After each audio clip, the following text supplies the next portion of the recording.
Good morning, everyone. I'm Heather Webb, Executive Director of Women in Film and Television Toronto.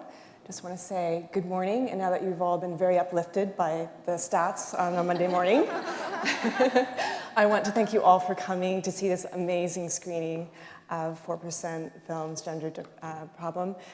We have a very esteemed panel here today, and a quick Q&A session, but I hope we can get right to the meat of some issues, and then also have you guys ask some great questions. On behalf of Women in Film and Television Toronto and our esteemed colleagues at Women in the Directors Chair, especially Carol Whiteman, who's here with us today, we are thrilled to be part of this discussion today, and we'd just like to thank our TIFF industry partners, and also thank TIFF for making diversity and inclusion such a prominent place of the industry conference this year. Kudos to them. It's a very important issue. I'm going to start and just ask our panel to quickly introduce themselves, their name, their title, their relationship to the film, and then we're going to jump in with a few questions. Hello, everyone. Thank you so much for coming.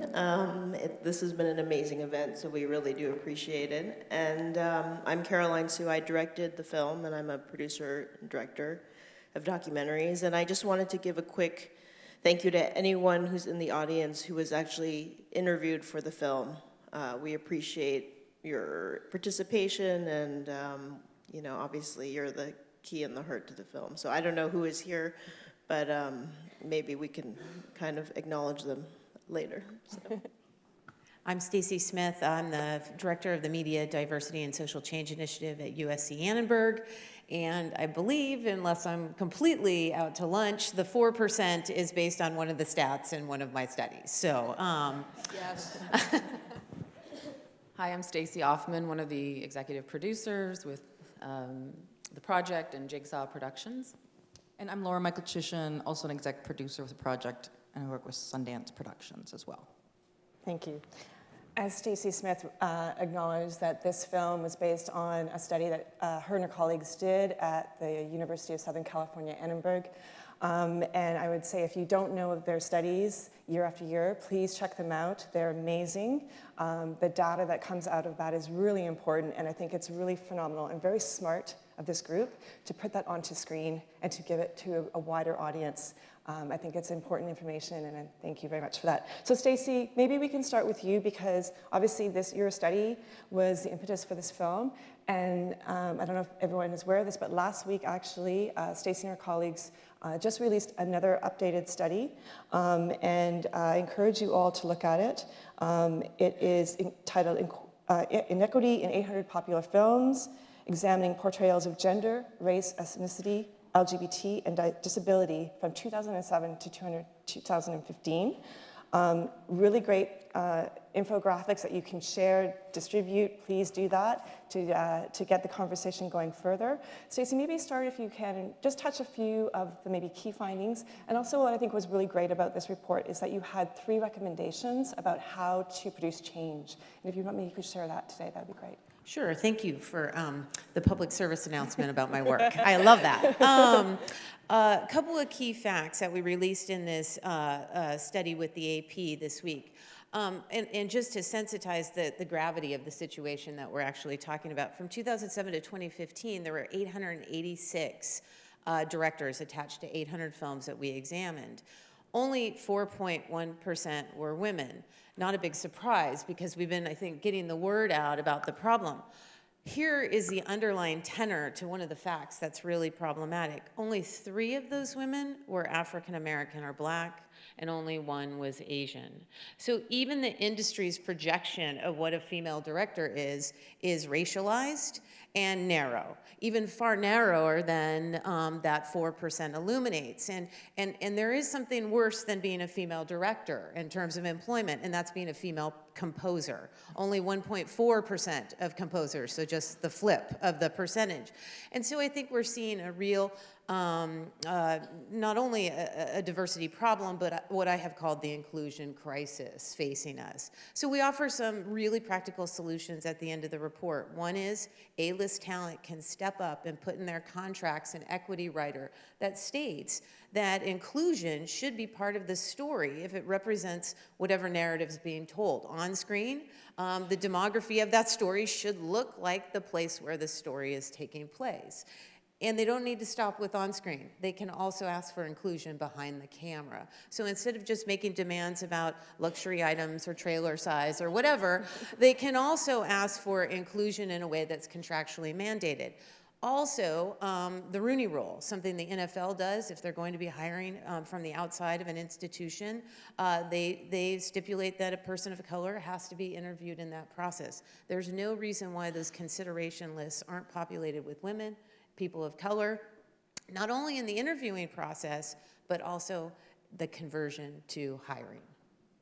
Great, thank you. And actually, wasn't it Paul Feig who did say, we did a screening in LA before summer, and he stood up on the panel that we had and said, I'm going to make that part of my contracts going forward, the inclusion part. So the one thing about this film, and then I'll let everyone else talk, the one thing about this film is that by showing it to crowds and audiences, and we're so grateful to have TIFF showing it on the big screen, it's generating awareness and conversation, and already we're seeing people say, I'm making change. I'm a director of note, I'm a director who has power, I'm a writer, I'm a producer. People are making change, and including, whether it's contractual or just philosophical, making the changes. And that's something we're all really excited about.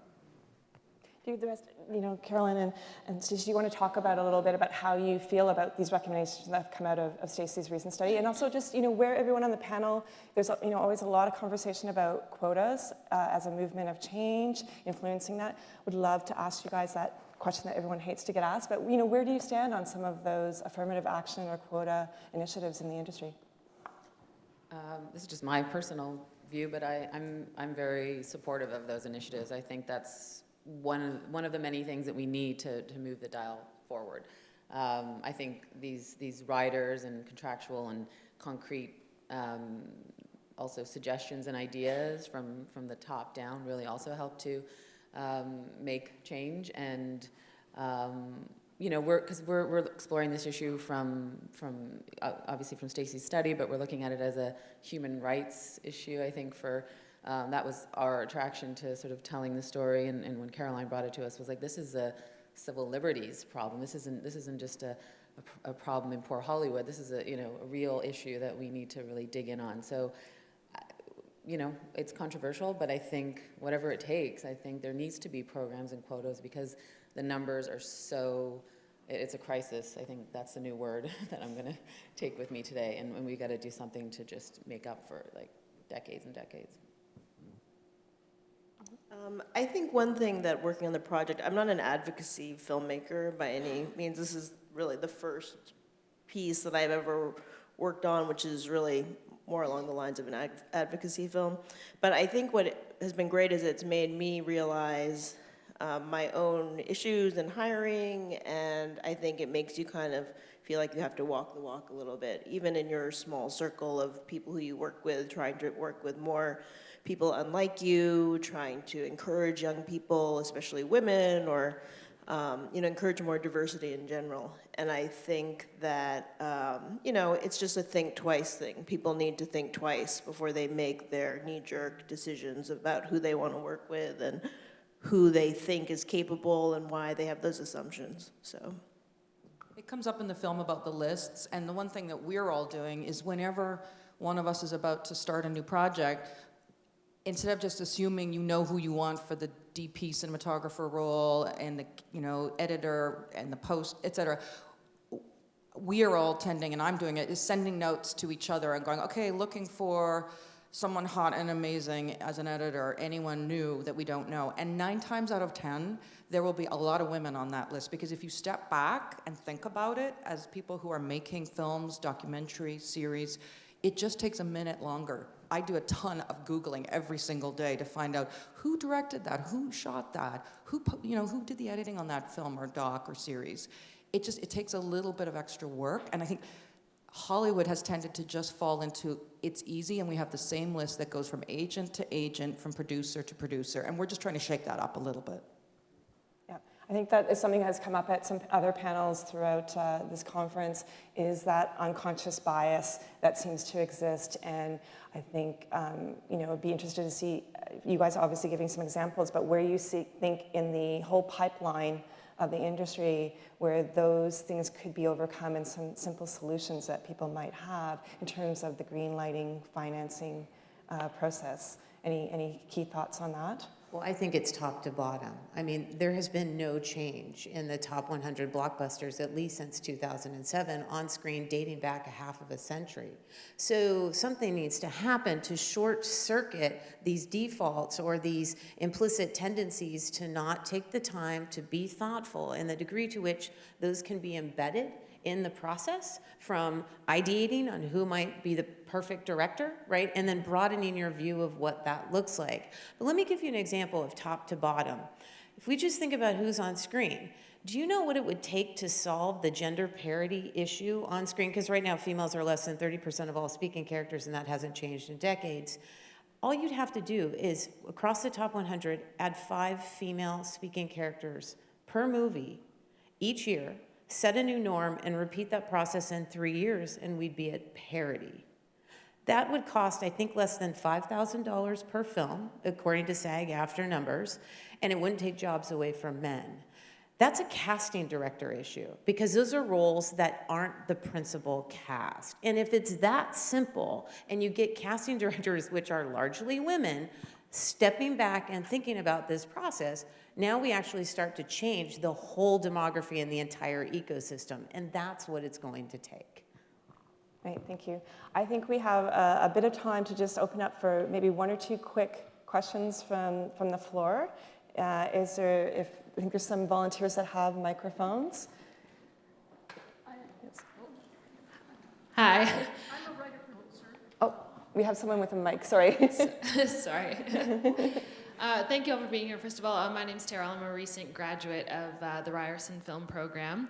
This year we actually had a fantastic cohort of women. I think of the 25 films, thesis films that came out of Ryerson, 17 of them were directed and or produced by women. There was a statistic up there as well about the fact that 50% of film schools are, the demographics are women. And I was wondering if you had thoughts on where that disconnect is then coming into the professional workforce. I know we talk a lot about the higher budgets you get, the less likely you are to see women at the helm.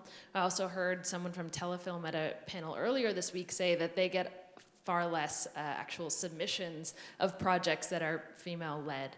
So I was wondering if you had any thoughts about why that might be, and any suggestions for sort of our generation of new filmmakers coming out of film school, if there's anything that we can do to kind of change that or to help, fight this problem. Good.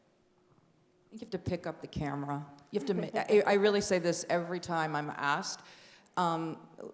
Technology has completely changed, and you can make things. You can make things and post them on the web. You can make things and post them on your social media sites, and we're all watching. Whether it's YouTube, etc. I think that is, and we have to support each other. And by the way, Stacy Offman and I are Canadian. We're a great testament to the fact that we worked really hard and had great mentors and great collaborators here in Canada. We both moved to the US, New York.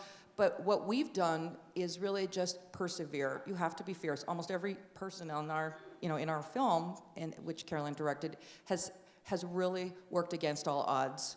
I call it just the year of yes. You just say yes to everything. I have to also say, because I come from a television background originally, it's the golden age of television. I know Jill Soloway was here yesterday. You look at directors like Ava DuVernay. There's hundreds of women now being asked to actually participate actively in directing television. And I'd say, just say yes. It is a great way to get your chops. There's a lot of opportunity to switch from directing features, directing docs, to directing television. So I also feel you can do many different things to get to that pinnacle of eventually directing a blockbuster movie for Hollywood. Do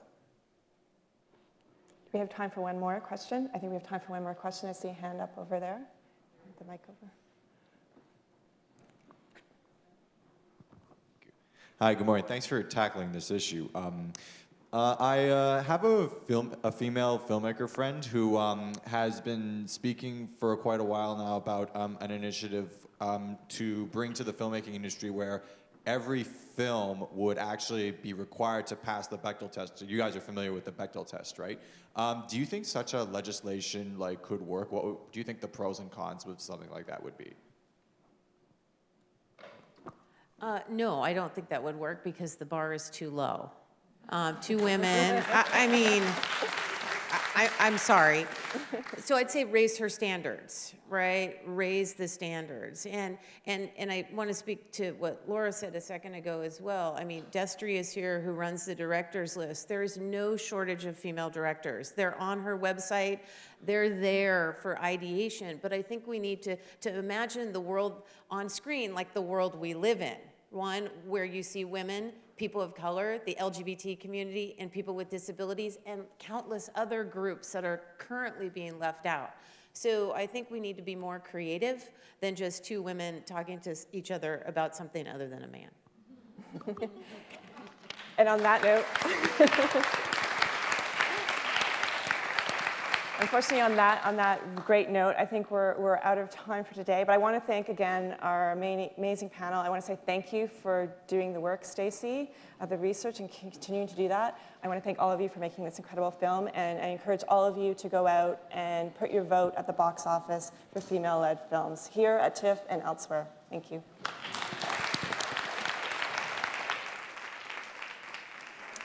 Thank you, and I just want to let everyone know, if you're planning to attend the Women in Film Connections event that's happening in Conference Room B, if you are confirmed on the RSVP list, please check in with the info desk.